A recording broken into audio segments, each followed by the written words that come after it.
Hi, and welcome. You're listening to the X22 Report. My name is Dave, and this is episode 725. And today's date is July 24th, 2015. And the title of this episode is A Partial No-Fly Zone Has Been Established in Syria for the Next Offensive. Let's get right into the economic collapse news. Now, we understand out in Europe, they continually tell us that there's a recovery. They did back in 2013, 2014. They told us that it's about to take off, and we've never seen it. And right now, in the beginning of 2015, they told us that, yes, the Eurozone is in a recovery, but now we're getting word the recovery is slowing down. It lost momentum.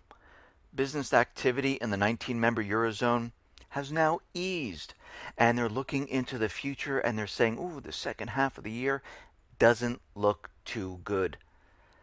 Market right now is saying that the manufacturing and service sectors fell month on month to 53.7 in July, down from 54.2 in June.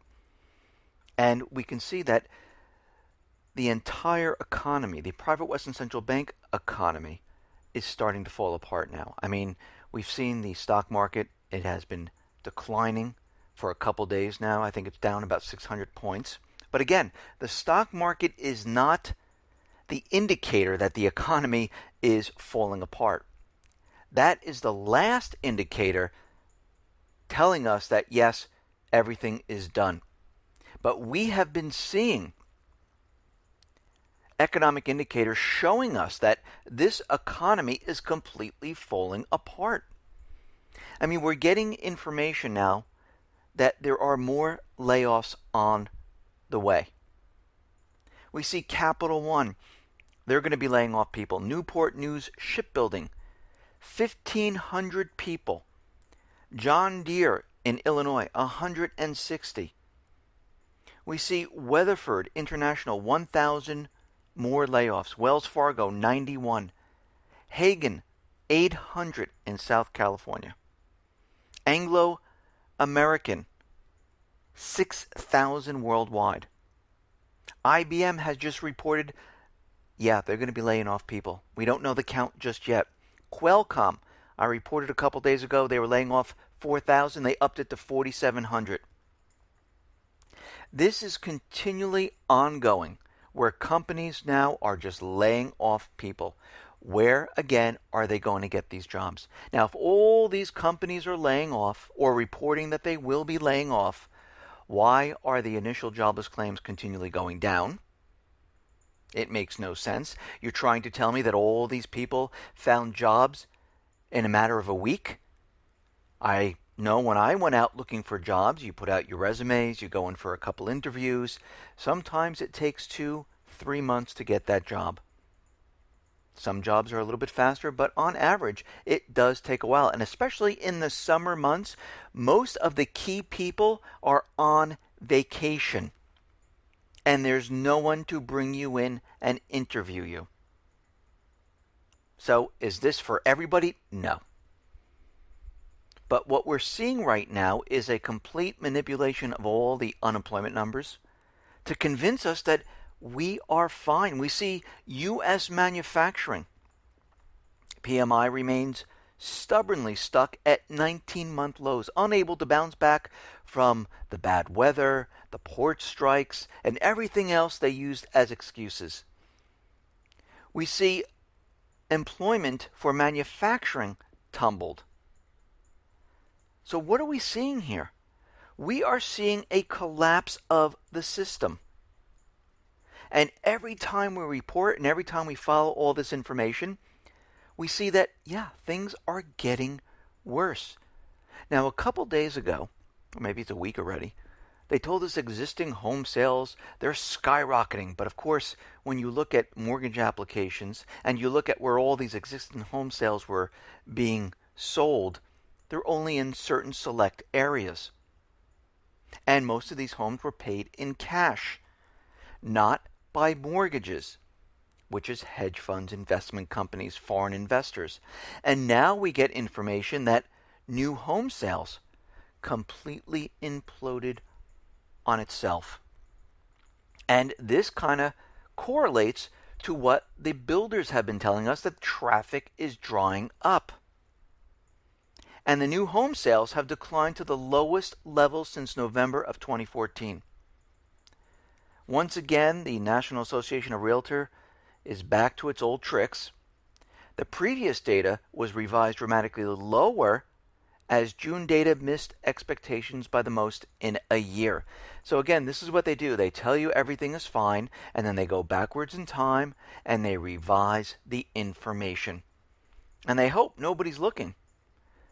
The West region saw new home sales collapse by 17%.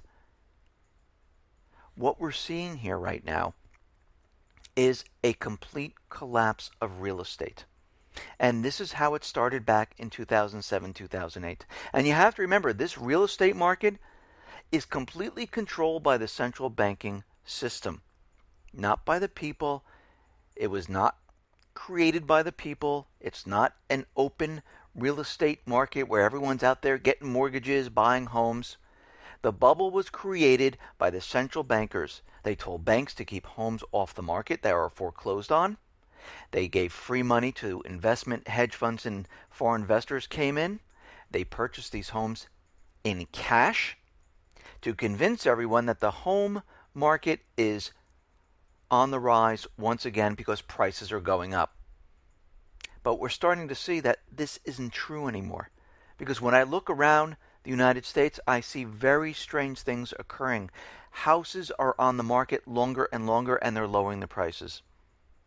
Prices are coming down. And this is the hot season for real estate. If new homes are struggling right now, what do you think is going to happen when we leave the summer months? The entire thing is going to come crashing down. And they know this. They realize that all of this manipulated, illusionary statistical numbers they give us can't hold up anymore.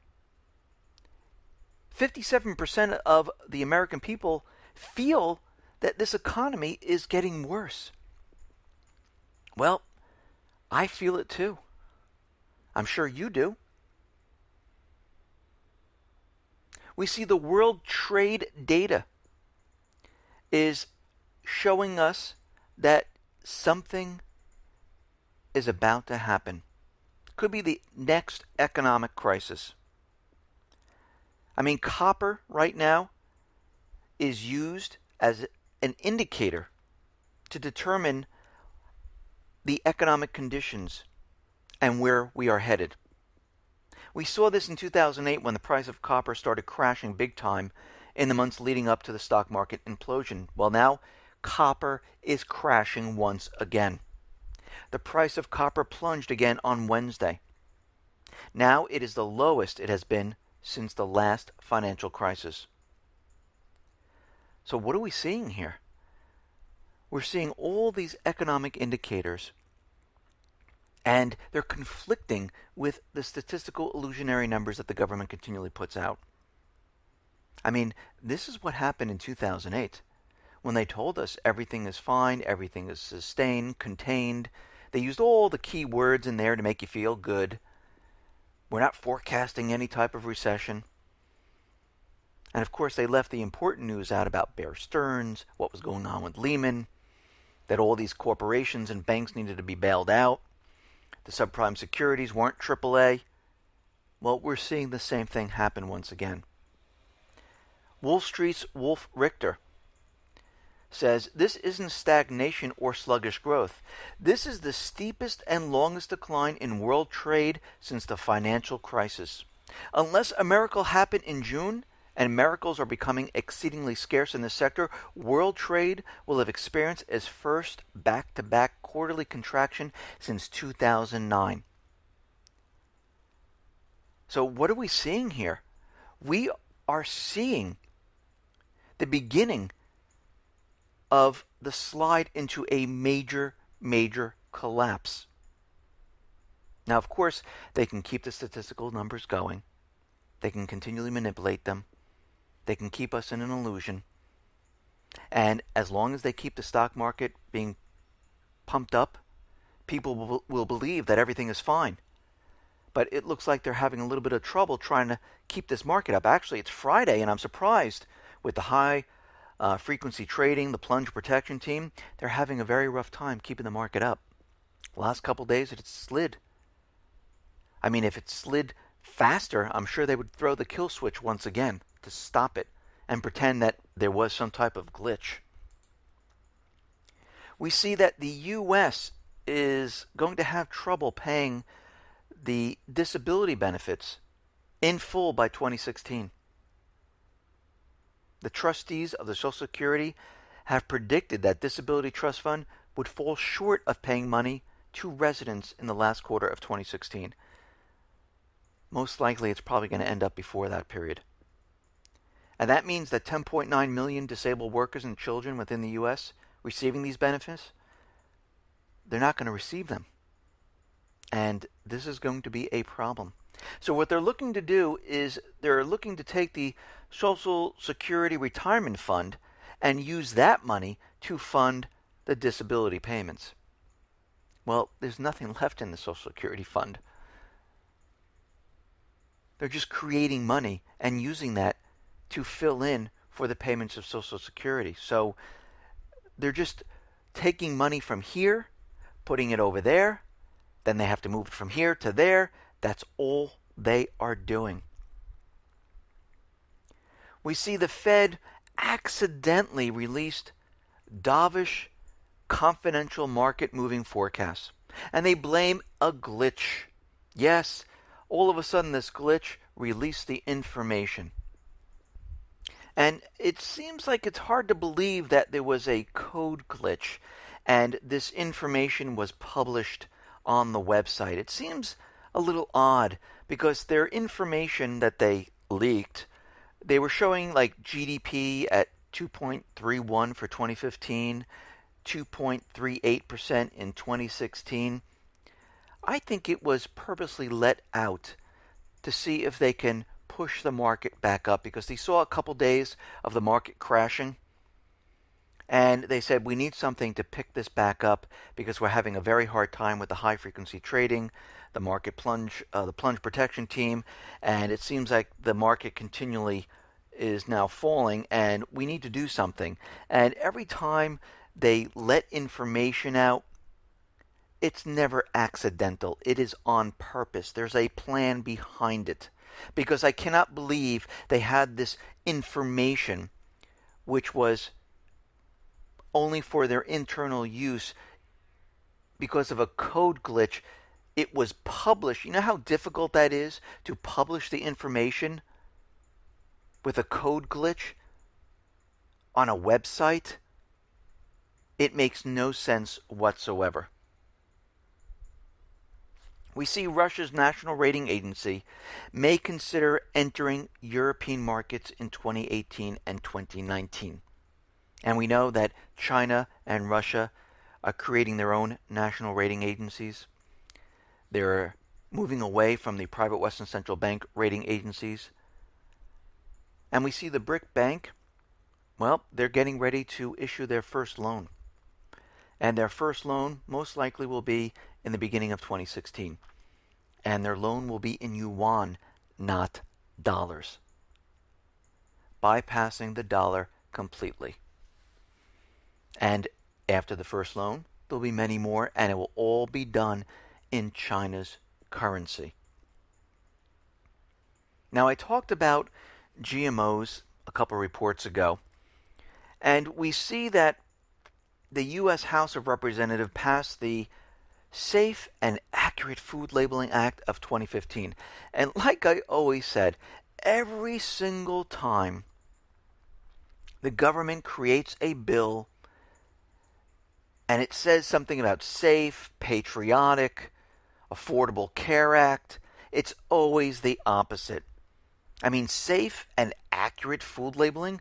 Well, if it's safe and it's accurate, then you got to let me know what is in the GMO foods. But this law prohibits states from issuing mandatory labeling laws for foods containing genetically modified organism. The bill H.R. 1599 requires a national standard for labeling laws related to GMOs. Yes, they want to make sure they leave out all the important information, because the corporations are controlling this bill. And they're all out there saying that, well, there's no credible evidence about how GMOs can affect your health whatsoever. There's nothing out there. We don't see any of it. Well, there are a lot of countries, I think there's like 67 countries, that will not allow GMO foods in their country. And they've done an extensive amount of testing. And they found, in some cases where a lot of the GMO food contains glyphosate, and they found that it causes cancer. It's associated with birth defects, skin diseases, respiratory, neurological disease. And we see a lot of countries have done experiences. But what's very interesting about all of this is that the FDA in 1992 declared that genetically modified crops generally recognized as safe, as long as the producers say they are. So the people, the corporations I should say, who are creating these products, as long as they say it's safe, it's fine. We did the testing, and we say it's safe. So the corporations that are selling this product are the ones doing the testing. So why in the world would they ever say the product is not safe? Now, if they've done testing and they have the results, they need to take these results and give it to other scientists so they can reproduce it. But they don't want to do that. They don't want to give this information out because they know if they do, the scientists will not be able to reproduce their results. And they're telling us there is no problems with this type of food on a long-term period. Well, didn't they say that about asbestos? Didn't they say that about the chemical 7 that they use to kill bugs on plants? Didn't they say this about many of the products? And now we find out that, yeah, all these products caused cancer. There's problems. Even medications. This is why you see those commercials on TV with lawyers out there saying that, oh, if you are exposed to asbestos, if you're exposed to this, you might have a lawsuit. Because how do they know if it has an effect on your body? First of all, GMOs, this is the code of life that they're fooling with. They have no clue unless they let it go for hundreds of years. Because 20 years from now, you're going to find out, yeah, this did have an effect. Just like when you look back in time, we see other chemicals. And this is not even a chemical. This is the code of life. They're fooling around with the DNA of plants. We understand with Obamacare that Obamacare is not a benefit to the people.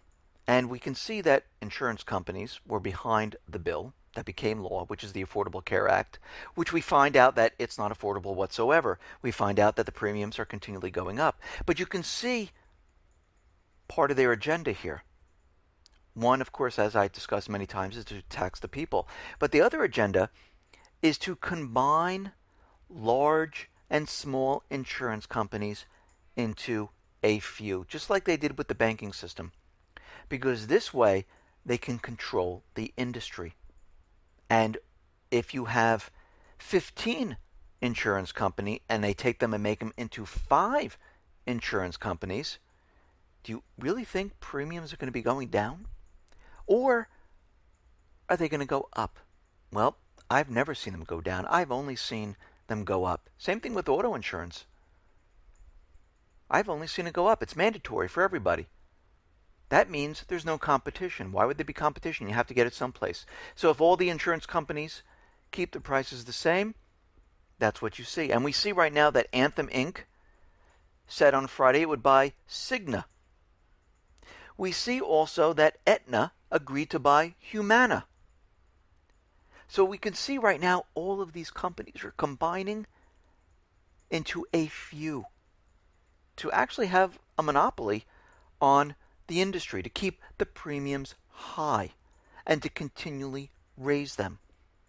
This is part of their agenda, and this is exactly what they're doing.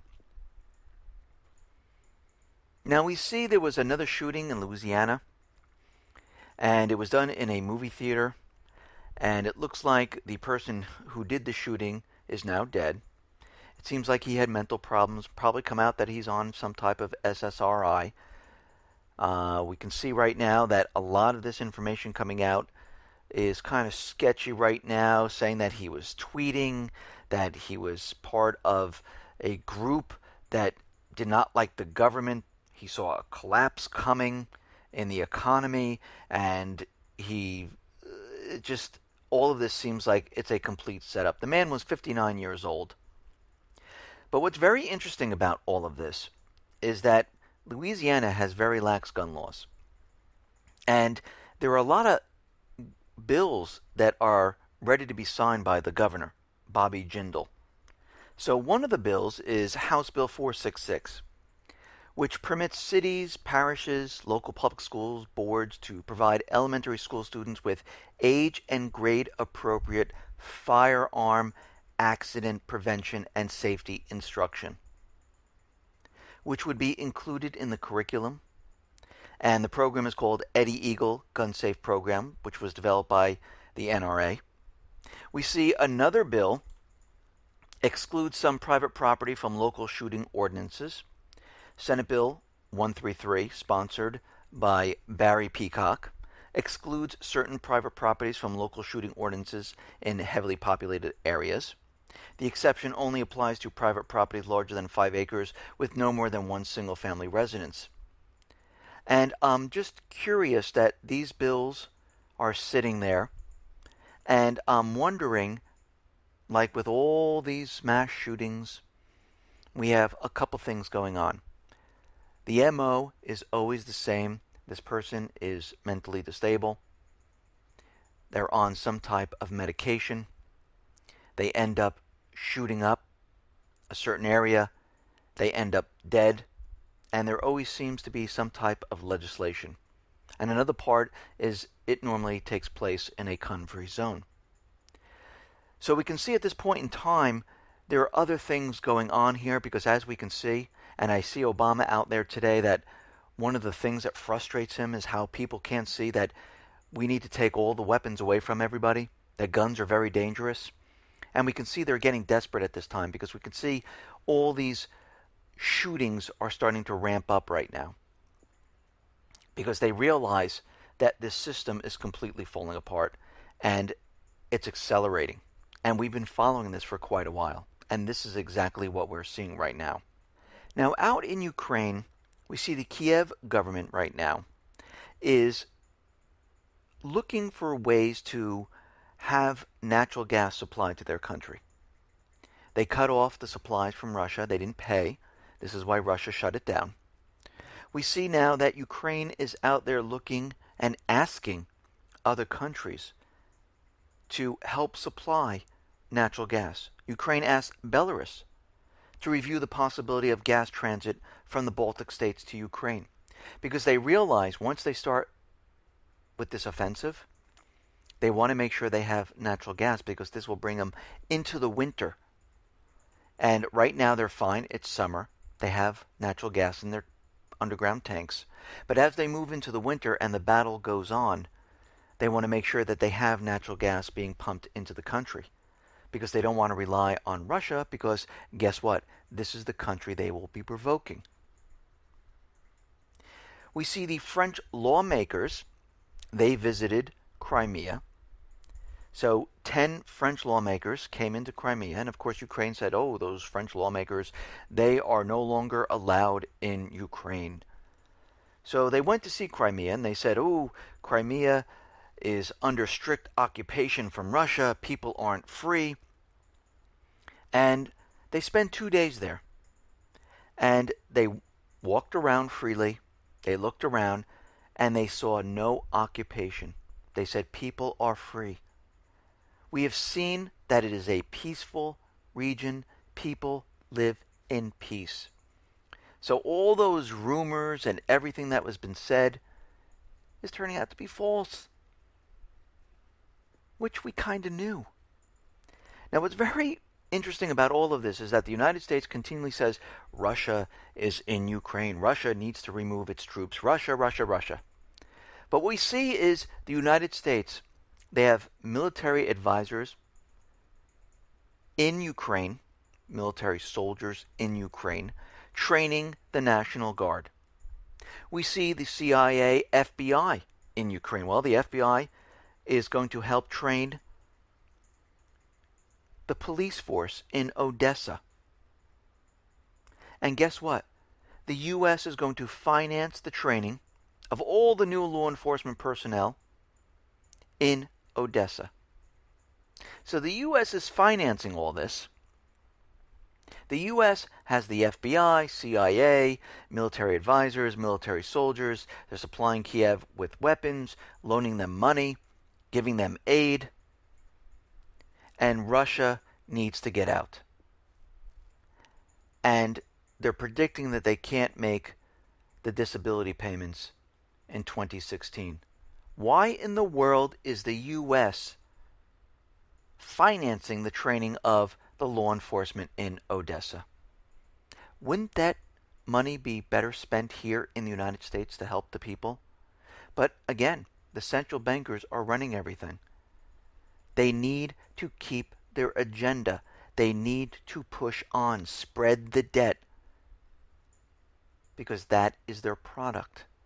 And we can see the more countries they capture, the more countries they can push debt on. And this is exactly what we see. We see Ukraine is building up troops on the border of Transnistria. It looks like they're building up and placing 7,000 troops on the border. We see very strange things occurring right now in Ukraine. We see the right sector causing problems inside Ukraine. We see radar systems being shipped into Ukraine from the United States, which will be towed around by the Humvees, which are supplied by the United States. We see the United States is bringing in more military advisors to train the National Guard. We see the FBI is training the police in Odessa. We see an announcement today that the United States government is going to send additional advisors to train the regular army now inside Ukraine. And all of this training will go throughout the autumn and maybe longer. And we see at this point in time that Ukraine is being built up with forces, with training, with weapons. And the Russian media right now is reporting that Ukraine is planning a new military mobilization. They're saying that there are documents that were intercepted. They're saying the new mobilization plan is going to increase the strength of the Ukrainian army by recruiting more troops, and they're going to be drafting those children, and the age of the children they'll be drafting is 16 and above. The new plan will also extend the service term for an indefinite period. So all troops are going to be affected by that. Secondary schools and institutions of higher education must submit a list of students who are between the ages of 16 and 22. So what are they really planning here? It seems that they are getting ready for an offensive. Now, will it come this August? Maybe. It seems like they're preparing for this. Will it start in September? Maybe. We don't know exactly when it's going to happen, but we see that all indicators are pointing to this offensive. And we don't know exactly when the start date's going to be. We don't know what the event is going to be when it kicks off. But we've been looking at this for quite a while. And when we put all the pieces together, we start to see a picture of what is happening there. Why do they need all this training? Why do they need these weapons? If nothing is going to happen and they're going to let the southeastern people be, they're going to let Crimea be, there's no war occurring in the western part of Ukraine. There's no reason for all of this. But there's always a reason why they are doing this. We see the U.S. Army right now calls for the fast track to upgrade strikers. Why?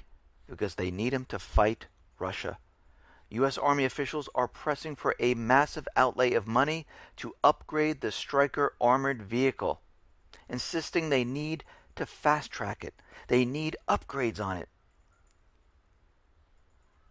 They want to place 30mm cannons on top of these Strykers because they're expecting a full-scale war against Russia. Now, of course, they're using this as propaganda to get those who are holding the purse strings to say, yes, here is the money. We see Russia attacking. Here's the money. Yes, go ahead and do what you need to do. We see out in the Middle East, out in Yemen, it has been 4 months since the beginning of the aggression by Saudi Arabia, which is orchestrated by the United States government central bankers. And what have they achieved in the last 4 months? Nothing. They have achieved absolutely nothing. You know what they did? They killed about 5,000 people. Most of them are civilians. They're creating humanitarian crisis in Yemen. And nothing has been accomplished. Actually, we see this in every single country. We see it in Yemen. We see it in Lebanon, Iraq, Syria, Ukraine. That's it. They destroy every single country they go into. And of course, they're trying to make the people suffer enough so they can say, you know what, bring back the puppet government. We're sorry. They're being punished. But we're starting to see these airstrikes, and they're starting to slip into Saudi Arabia itself. The Yemen fighters, the Houthis, have been pushing the Saudis back, and they're hitting into Saudi Arabia now. And this is going to be a problem. Now, we see in Syria, things are really starting to ramp up right now, and we're seeing a lot of propaganda. And I notice the corporate media is continually pushing the propaganda that Syria, Assad, used chemical weapons. And when they were cleaning up all the sarin gas weapons, Assad was hiding chemical arms in mobile units. And they were camouflaged to make it look like they're delivery trucks. And they don't think they got all of the sarin gas. So we can see what is going on right now. We see they're continually using propaganda, trying to build a case up where they didn't get rid of all the sarin gas, and Assad was purposely hiding these sites, these mobile sites, from the Organization for the Prohibition of Chemical Weapons. And then they're saying, and they're attaching this to that story, saying that the Syrian doctor testified before Congress, showed the photos of citizens who were foaming at the mouth, who were poisoned. But again, this is the aftermath. It doesn't show who did it. It's almost like in a court of law, and I've said this before, you show a dead body and you point a finger and said, he did it or she did it. It doesn't show you who did it. It just shows you what happened. This is the after effect. In between is the evidence leading up to that. This is what they're always missing. They're always missing the connection. Because you have to ask yourself, why in the world would Assad, while fighting a force, attack his own people? It's like saying George Washington, while he was fighting the British, he decided to poison his own people. It makes no sense. And if we go back to 2013, when they said he used sarin gas, Assad and Putin invited the UN Security Council into Syria to inspect the chemical attacks. And at the same time, there was a chemical attack. I mean, does that make any sense? Why would you do that? It's like inviting the police into the bank while you're robbing the bank. Does that make any... Why would you do that? It makes no sense whatsoever. And this is what they're trying to convince us of. This is the propaganda coming out, right? Because they're trying to make a case of why we need to remove Assad. Now, I see all over the place that the Syrian opposition groups, the Free Syrian Army, the paid mercenaries, are talking about how they're going to talk and have an agreement. Now, when you read it, it seems like, look, they're trying to come up with a peace deal to end the civil war. But then you realize, no, this is two different factions of paid mercenaries deciding to join forces to go up against Assad. This is not going to stop the civil war in there. First of all, there is no civil war. It's a paid mercenary war, orchestrated by the United States government central bankers. And they both agreed that there could be no place for Assad. He must step down in any type of deal that will end the country's bloody conflict. So they see no role for Assad whatsoever, not even in the transitional body once they take over the country. So they're already set on that. They're getting rid of Assad. Well, actually, that's never changed. It's always been the same. We see Turkey right now scrambled fighter jets, and they've launched them out. They launched attack on ground forces into Syria. Of course, they said Islamic State was in Turkey. They had a false flag event, and now we need to go into Syria. Well, we know that Erdogan pulls those tricks many, many times. Going back a year or two, he snuck military people into Syria. They had rocket launchers, and they were supposed to fire the rocket launchers back into Turkey from Syria, and he was going to blame it on Syria and saying, okay, this is the reason we need to go in and attack Syria. But what happened is his plan kind of got messed up. It was botched, and it was leaked all over YouTube and Twitter. He tried to ban YouTube and Twitter, but that didn't work out too well because it got out. And we can see right now they're doing the same exact thing. And we're seeing that Turkey right now is closing a lot of its borders, reinforcing its borders. And they're saying that Turkey needs no permission to go into Syria. Doesn't need approval. It doesn't need any permission from anyone to coordinate military operations in Syria. So basically, Turkey is saying we can invade Syria whenever we want. And they're basically securing the Syrian border with Turkey.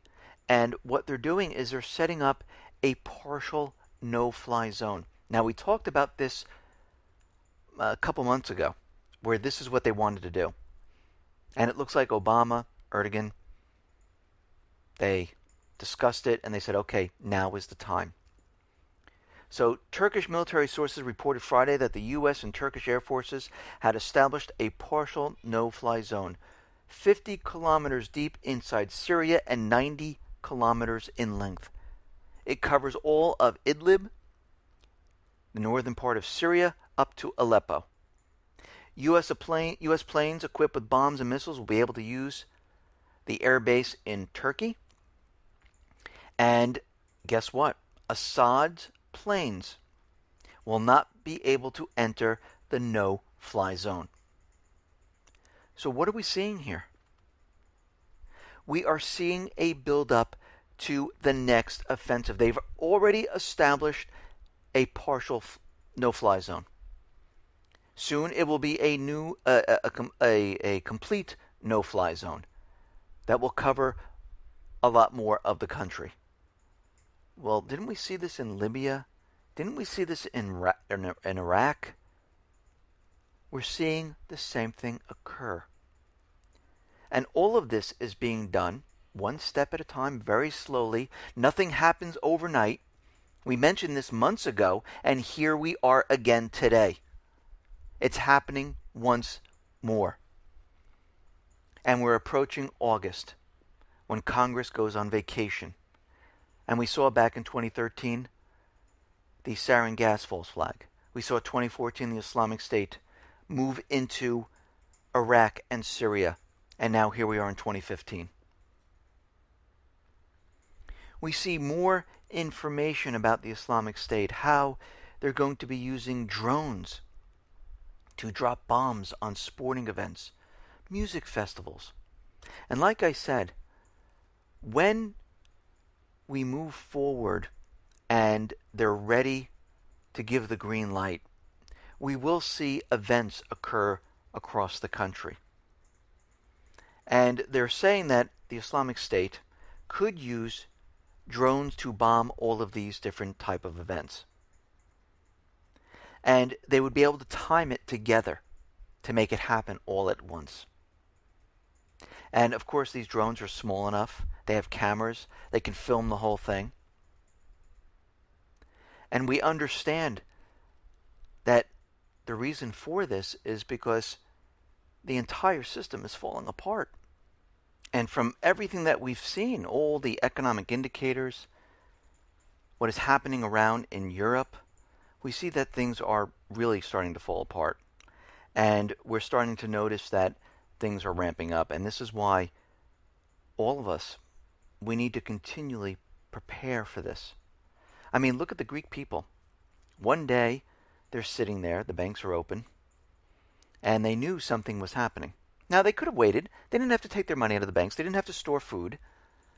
But they knew eventually all of this was going to be shut down. And guess what? It was. And they knew capital controls were going to be in effect.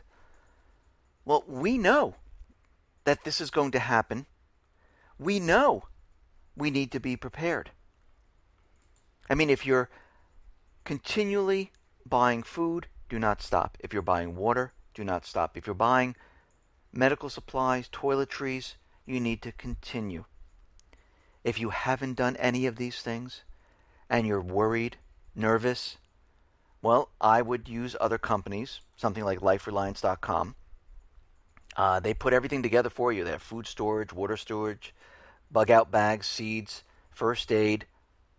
You name it, they have it, and they put everything together all at once, so you can get it all at once. But if you've been doing this all along, and you've been buying in bulk, and you've been supplying, building up your supplies, continue to do this. You need to have cash on hand, just like the Greek people, just like the Cyprus people. Because we know it's coming. And I rather see everyone prepared for it than not prepared. Can you imagine if you were one of those people who was not prepared, they didn't have cash, they didn't have food, and all of a sudden capital controls were put in effect, banks were closed down? What would you do? And we know when this collapse hits, it's going to be terrible. People around this country, and we know a lot of them who aren't prepared. We try to talk to them, but they just don't listen. They're going to be scrambling around, running to the shelves of the stores, trying to get the supplies they need, trying to get their money out of the bank. And of course, once capital controls are in effect, how much can you actually take out? And what can you actually buy? I mean, think about it. It's going to be very, very difficult because they want to keep the money in the banks. Because eventually they have to use the bail-ins. Because we know the banks are insolvent. We know they're going to go inside. This is why they created the bail-in documentation. So they can go inside the banks because they realize there are no more bailouts. The government will no longer bail out the central banking system. So they are prepared, and you need to be prepared. Listen, everyone, thanks a lot for listening. Be well, be safe, and especially be prepared. Thanks a lot.